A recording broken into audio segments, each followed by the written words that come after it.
Imagina tener apenas 12 años y de repente tu vida entera se rompe en 1000 pedazos. Mi nombre es María, tengo 75 años y hoy voy a contarte algo que por décadas guardé en silencio. No por vergüenza, sino por miedo. Miedo de no ser creída, miedo de revivir lo que me arrancó mi infancia, mi inocencia, mi alma. Pero ya no tengo miedo, porque sobreviví. Y si estás escuchando esto, es porque tú también necesitas saber que aún en la oscuridad más profunda existe una salida. Quiero que escuches mi historia hasta el final. Porque lo que voy a compartir contigo no es solo dolor, es también fuerza. Y en el último momento, te revelaré lo más impactante de todo. Cómo una decisión lo cambió todo para siempre. Pero antes de seguir, si estás valorando este testimonio, te pido que te suscribas al canal, dejes un me gusta y compartas este video. Tal vez alguien que lo necesita lo encontrará a tiempo. Nací en un pueblo pequeño del sur de México. Éramos pobres. Pero eso nunca me dolió. Jugaba entre los árboles, con mi hermano menor. Teníamos poco, sí, pero teníamos esperanza, hasta que, un día, esa esperanza fue vendida. Mi madre había enfermado, mi padre bebía y se desesperaba, teníamos deudas, y un hombre de ciudad llegó a nuestra casa, prometiendo trabajo para mí. Dijo que en la capital yo podría ser criada, enviar dinero y ayudar a todos. Mi padre no lo pensó mucho. Recuerdo el momento exacto, cuando me dijo que me preparara, que iba a tener una nueva vida. No sabía que ese día iba a ser el último en que vería el rostro de mi madre. Tenía 12 años, apenas sabía leer. Me subieron a un camión con otras niñas. Algunas lloraban, otras miraban al vacío, como si ya no estuvieran allí. Yo aún no entendía nada. Solo sabía que mi estómago dolía. Sentía que algo estaba mal. Cuando llegamos a la ciudad, me separaron. Me llevaron a una casa con ventanas cubiertas. Allí fue donde conocí a Rosa. Rosa era mayor. Tal vez tenía unos 17 años. Me miró con tristeza. Me tomó de la mano y me dijo: «Tú no viniste a trabajar, niña. Tú fuiste vendida». Mi mente no comprendía. ¿Vendida? ¿Cómo? ¿Qué quería decir eso? Entonces llegó ella. La señora. Todos le decían la madame. Usaba perfume fuerte, hablaba con voz autoritaria y traía ropa cara. Me miró de arriba a abajo y dijo: «Es joven. Los clientes pagarán bien por ella». Yo no entendía qué significaba eso de clientes, pero sentí que ya no era una niña. Sentí que me habían arrebatado el alma. Las noches eran largas, las puertas cerradas, las reglas estrictas. Si llorabas, te castigaban. Si te negabas, no comías. Rosa me ayudaba cuando podía. Me traía pan escondido. Me decía al oído: «Resiste. No siempre será así». Pero cada día parecía peor que el anterior. ¿Te has sentido alguna vez como si tu cuerpo ya no te perteneciera? Como si fueras solo un objeto, una sombra. La primera vez que me obligaron. No voy a describirlo. Solo te diré esto. Una parte de mí murió. Y otra parte decidió no morir jamás. Fue en ese momento que comenzó a crecer dentro de mí una voz. Pequeña, pero firme. Una voz que decía: «No, no toda mi vida será esto. No terminaré aquí». Pasaron meses. No llevaba la cuenta exacta. El tiempo dentro de ese lugar era un enemigo silencioso. Hasta que una noche algo cambió. Una de las chicas intentó escapar. Fue brutalmente golpeada. La madame ordenó que la encerraran en el sótano por 3 días sin agua. Rosa me miró, con los ojos llenos de pánico. Me dijo: Nos van a matar si lo intentamos. Pero yo ya había tomado una decisión. No sabía cómo, ni cuándo, pero sabía que iba a salir viva de ese infierno. Y fue entonces cuando ocurrió algo inesperado. Una visita, un nuevo cliente. Pero este no era como los otros, y ahí, justo en ese instante, comenzó realmente mi historia. ¿Alguna vez sentiste que un momento podría cambiar tu destino para siempre? ¿Qué harías tú si tu libertad dependiera de una sola decisión? En la próxima parte, te contaré cómo esa visita lo cambió todo y cómo comenzó mi plan para escapar. Si quieres conocer la continuación de esta historia real, quédate conmigo, porque lo que viene es más fuerte aún. Esa noche todo cambió. El hombre que entró por la puerta no era como los demás. No olía a alcohol, ni tenía esa mirada sucia que conocíamos tan bien. Parecía nervioso, como si tampoco quisiera estar allí. Se llamaba Mateo. Llevaba un reloj de pulsera brillante y usaba una camisa blanca, demasiado limpia para ese lugar. Cuando me vio, no dijo nada. Solo se quedó mirándome. Yo no podía sostenerle la mirada. Bajé la cabeza. Esperaba lo de siempre. Pero entonces escuché algo que nunca antes había oído de un cliente. ¿Cuántos años tienes? 12. Respondí con la voz quebrada. Mateo dio un paso atrás. Frunció el ceño. ¿12? Esto es una locura. No, supe si era una actuación. No sabía si confiar. Pero algo en él me pareció distinto. No pasó nada esa noche. Me dejó ir a mi cuarto sin tocarme. Y al salir, escuché que discutía con la madame. No entendí bien lo que decían, pero mencionó la palabra policía. Esa fue la primera vez en meses que sentí un rayo de esperanza. Rosa me abrazó esa noche. Me dijo que tuviera cuidado, que no creyera en promesas vacías.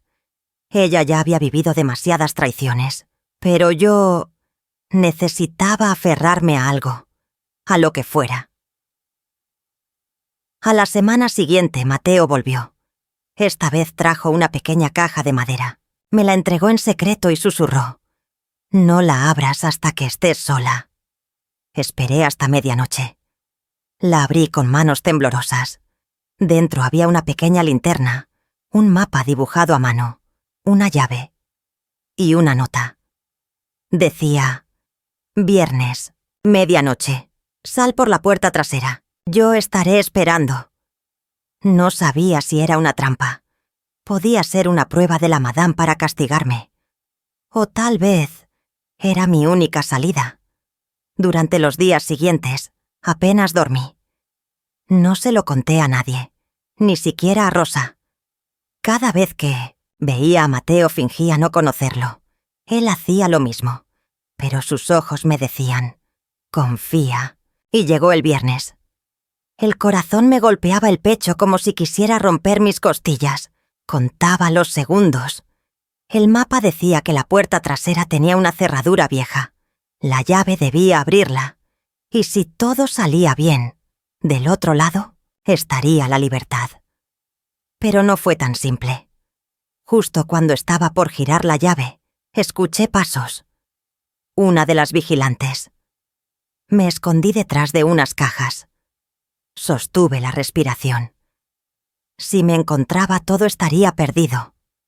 Pasaron segundos eternos. Luego silencio. La mujer se alejó. Grité por dentro. Mis manos temblaban tanto que apenas podía girar la llave. Pero lo logré. La puerta se abrió con un crujido. Del otro lado, oscuridad, callejón, silencio. Corrí como nunca en mi vida, como si el mundo entero se derrumbara detrás de mí. Y ahí estaba él, Mateo, en un auto viejo, con el motor encendido. Me abrió la puerta sin decir palabra. Solo dijo: «Vamos».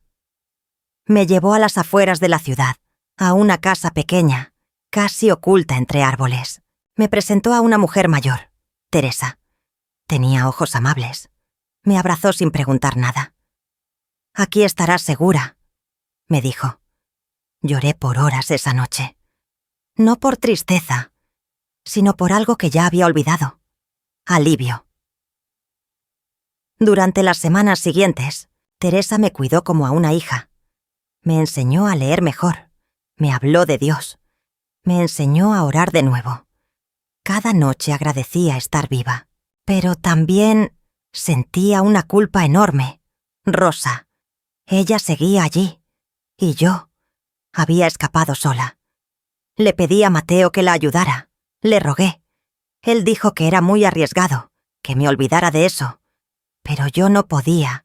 La libertad no significa nada si dejas atrás a quienes te cuidaron en el infierno.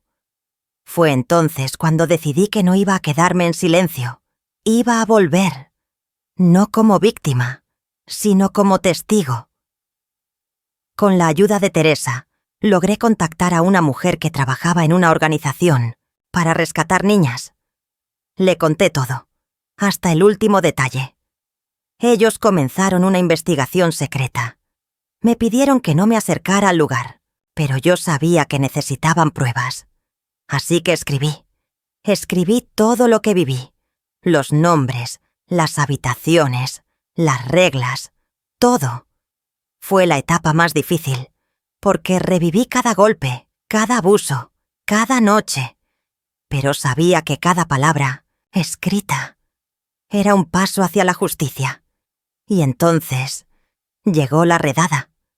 Puedes imaginar el momento en que ves cómo se abren las puertas del infierno, pero esta vez no para entrar, sino para sacar a otras. Lo que sucedió esa noche cambió no solo mi vida, sino la de muchas otras. Pero aún faltaba lo más difícil. En la próxima parte te contaré lo que pasó durante y después del operativo. Y la verdad que casi nadie sabe sobre lo que ocurrió con Rosa. No te lo pierdas. Lo que viene es lo más impactante de todo. Nunca olvidaré esa noche. La redada ocurrió justo al amanecer. Todo fue rápido. Vehículos sin identificación, hombres con chalecos antibalas, radios que estallaban en voces urgentes. Estaban bien preparados. Nadie dentro del burdel sospechaba nada. Yo estaba lejos, observando desde una colina, temblando por dentro. Teresa sostenía mi mano. «Todo estará bien», repetía. Pero mi mente solo pensaba en una cosa. ¿Dónde está Rosa? Me habían prometido que la protegerían, que sacarían a todas las niñas. Pero el miedo era más fuerte que la esperanza. Horas después, recibimos la noticia. Habían rescatado a 17 chicas, 17 almas que, como yo, vivían en silencio. La madame fue arrestada. También algunos hombres que trabajaban para ella. Pero no todos. Algunos escaparon. Y eso me aterrorizó. Rosa estaba entre las rescatadas. Pero algo andaba mal. La encontraron en el sótano, deshidratada, golpeada. Había intentado escapar por su cuenta días antes. La castigo fue brutal. Casi no podía hablar. La llevaron a un hospital. Yo corrí a verla en cuanto me dejaron. Cuando entré en la habitación, no me reconoció al principio. Sus ojos estaban perdidos, pero luego lloró. Nos abrazamos como niñas que por fin despiertan de una pesadilla. Pero Rosa no volvió a ser la misma. Los médicos dijeron que su mente había sufrido demasiado, que necesitaba tiempo, que tal vez nunca sanaría del todo. Y fue entonces cuando me di cuenta de algo.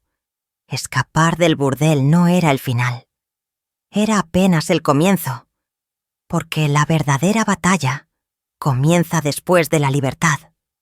Durante los años siguientes, me dediqué a ayudar a otras niñas. Me uní a la organización que salvó a Rosa y a las demás. Comencé como voluntaria, luego como testigo. Fui a juicios, señalé rostros, di nombres, enfrenté amenazas, viví con miedo, pero no retrocedí. Un día recibí una carta. Venía sin remitente. Decía: «Sabemos quién eres. Sabemos lo que hiciste. Deberías haberte quedado callada».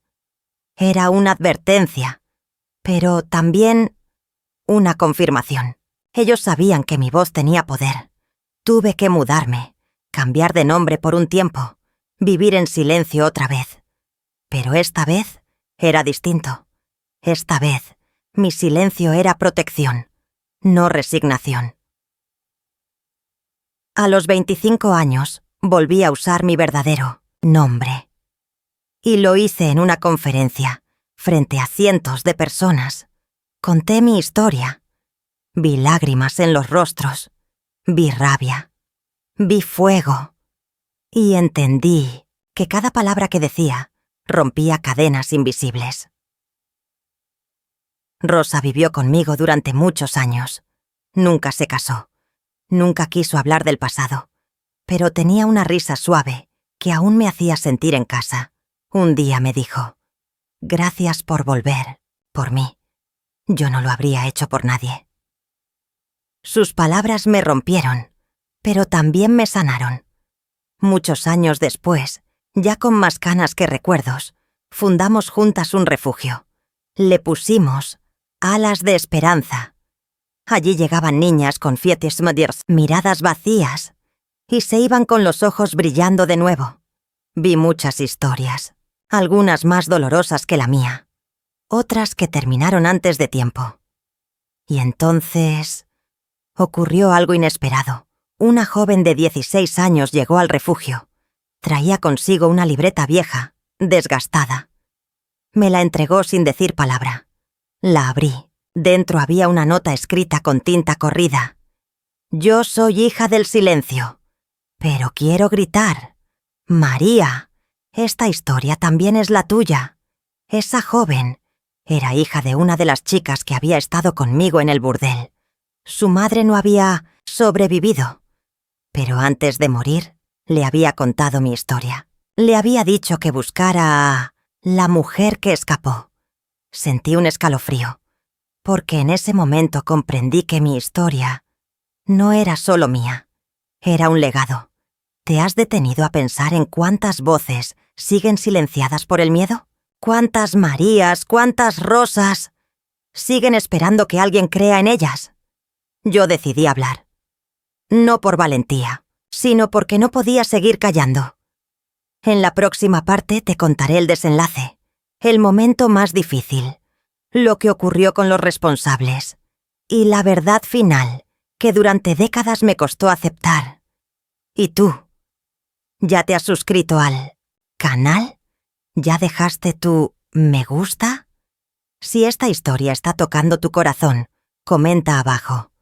Escucho, no olvido. Nos vemos en la próxima parte. Lo que viene es lo más poderoso que he vivido.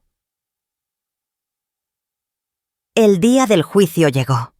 Pasaron años, declaraciones, pruebas, obstáculos legales, sobornos, testigos que desaparecían.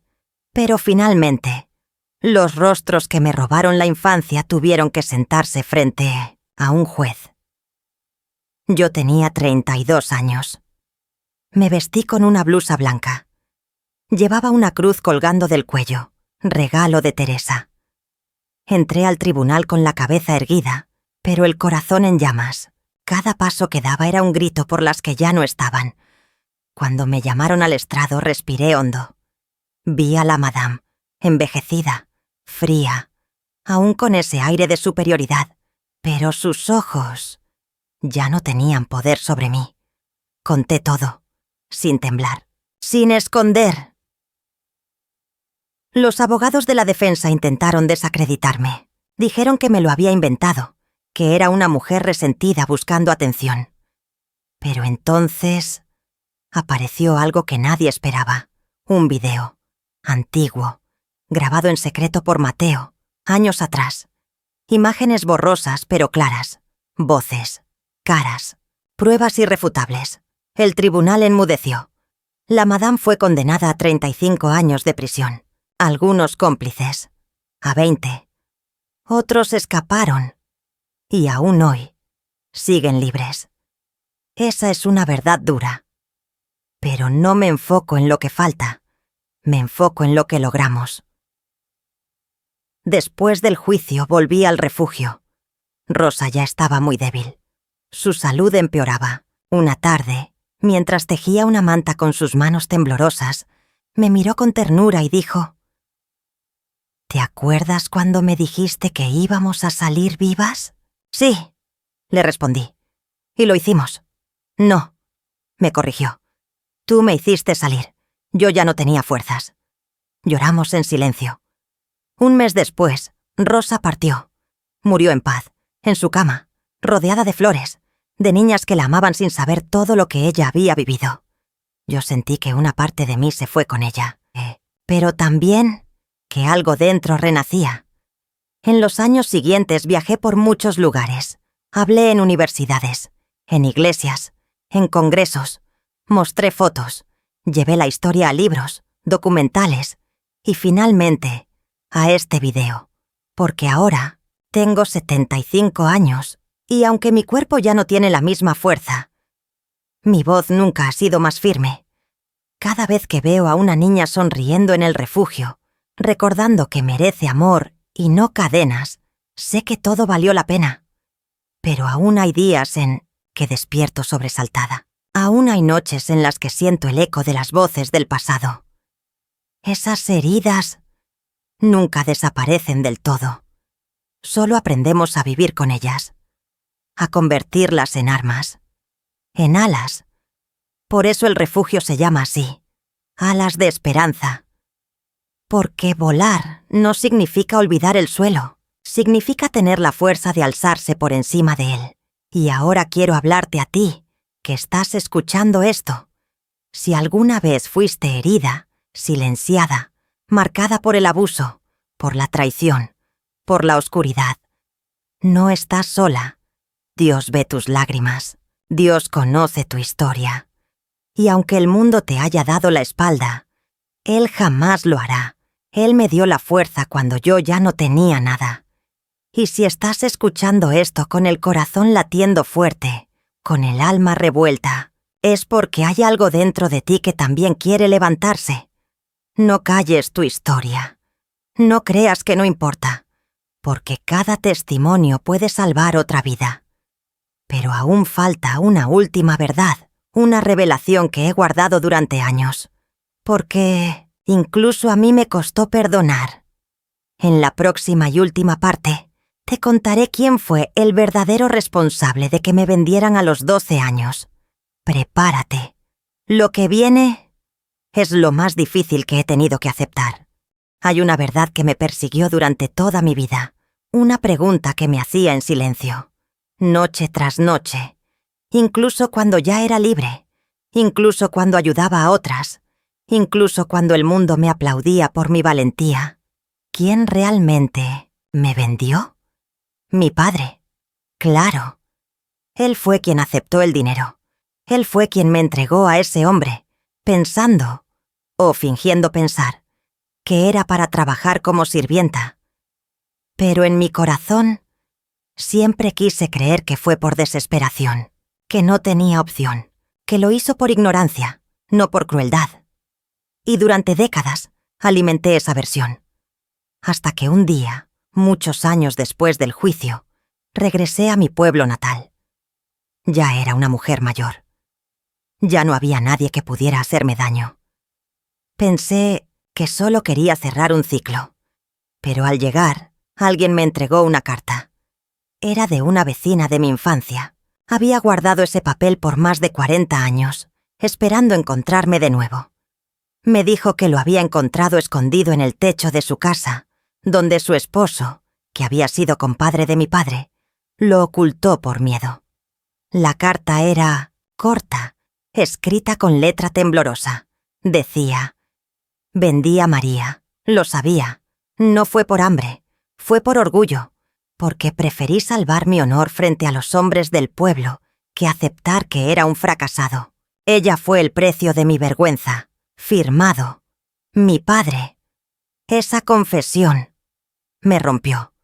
No por la traición, sino porque confirmaba algo que por años quise negar, que fui sacrificada, no por necesidad, sino por ego. Pasé días en silencio después de leerla. Quise destruirla, quise gritar, pero finalmente la llevé a la iglesia del pueblo, la puse frente al altar y oré. Le pedí a Dios que me enseñara a perdonar, no para justificar lo que pasó, sino para liberarme, porque entendí que cargar con el odio era seguir siendo prisionera. Y yo no nací para eso. Ninguna lo fue. Perdoné, no porque él lo mereciera, sino porque yo lo necesitaba. Y fue ahí, en ese instante de profunda paz, que sentí por primera vez que todo lo vivido tenía sentido. Hoy, a los 75 años, mi historia está completa. No perfecta, no feliz, pero llena de propósito. Conté esto, no para buscar compasión, sino para dejarte una semilla. Porque allá afuera, miles de niñas aún están atrapadas, algunas en burdeles, otras en casas disfrazadas de familias, otras en sus propios cuerpos, mutiladas por las palabras que otros dejaron grabadas. A ti que escuchaste hasta el final, te dejo una misión. Habla, escucha, denuncia, ora y sobre todo, cree. Cree que tu voz tiene poder. Cree que Dios aún actúa en medio del dolor. Cree que la justicia puede llegar, aunque tarde. Y si tú misma viviste algo parecido, yo estoy aquí para decirte, sobreviviste. Y eso ya te convierte en una guerrera. Pero si aún no has escapado, si sigues atrapada en una historia que no elegiste, entonces quiero que escuches estas palabras. Tú no eres lo que te hicieron. Tú no eres lo que viviste. Tú eres lo que eliges ser a partir de hoy. Gracias por escucharme. Gracias por no mirar hacia otro lado. Y si este testimonio tocó tu alma, si alguna parte de ti sintió que esta historia también es tuya, suscríbete al canal, deja tu me gusta y compártelo con alguien que lo necesite. Y ahora en la pantalla te dejo 2 videos más. Uno con historias de esperanza que surgieron del dolor y otro con consejos para ayudar a víctimas de abuso a sanar. No cierres esta ventana sin verlos, porque lo que empieza como una historia triste puede terminar siendo el motor de algo mucho más grande. Yo soy María, y aunque me arrebataron la infancia, hoy nadie podrá quitarme la voz.